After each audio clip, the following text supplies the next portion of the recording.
आज 9 ऑगस्ट जागतिक मूल निवासी दिन।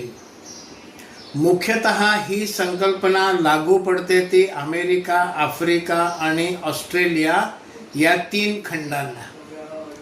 मध्ययुगामध्ये युरोपमधले लोक हे संपत्तीच्या शोधात, सुवर्णाच्या शोधात युरोपमधनं निघाले आणि अमेरिका, आफ्रिका आणि ऑस्ट्रेलिया या ठिकाणी जाऊन पोहोचले। त्याला गोल्ड रश असं देखील म्हणतात।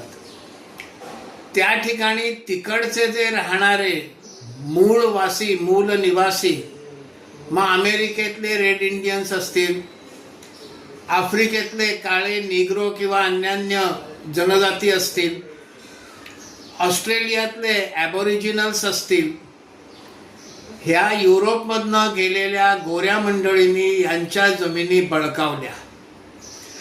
पाठोपाठ मिशनरी देखील पोचले। ही त्या ठिकाणी राहणारी जी मूळची मंडळी होती त्यांची प्रत्येकाची आपापली स्वतंत्र संस्कृती आहे। ते निसर्गाचे पूजक आहेत। कोणी सूर्याची पूजा करतो, कोणी चंद्राची पूजा करतो, कोणी कुठल्या विशिष्ट झाडांची पूजा करतो, कोणी पर्वतांची पूजा करतो, कोणी पाण्याची, नदीची पूजा करतो। अशी ही सगळी मंडळी हे निसर्ग पूजक आहेत। पण मिशनऱ्यांच्या मते त्यांना उपासनाच नाही आणि म्हणून आम्ही त्यांना रिलिजन देतो असं म्हणून त्यांचं धर्मांतरण सुरू केलं। या निसर्ग पूजकांना या मंडळींनी पॅगन असं म्हणायला सुरुवात केली, म्हणजे ज्यांना पूजा नाही, जे निसर्ग पूजा करतात, ट्रायबल्स असं म्हणायला सुरुवात केली। खरं म्हणजे हे दोन्ही शब्द हे सन्मानार्थी शब्द नाही आहेत, पॅगन आणि ट्रायबल। आणि मग यांना उपासना नाही, यांना रिलिजन नाही, म्हणून मग आम्ही रिलिजन यांना देतो असं म्हणत धर्मांतरण करायला सुरुवात केली।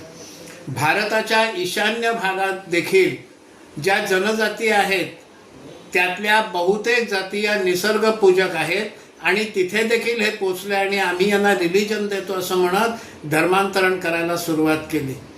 बाकीच्या याच्यामध्ये बाकीच्या अमेरिका, आफ्रिका, ऑस्ट्रेलियात मोठ्या प्रमाणावर धर्मांतरण झालं, पण भारतामध्ये ईशान्य भारतात अन्य हिंदुत्ववादी संघटनांचं काम असल्यामुळे त्यांचं हे काम बऱ्यापैकी थोपवून धरलं आणि आज हीच गोरी मंडळी मूल निवासी दिवस साजरा करायला निघाली।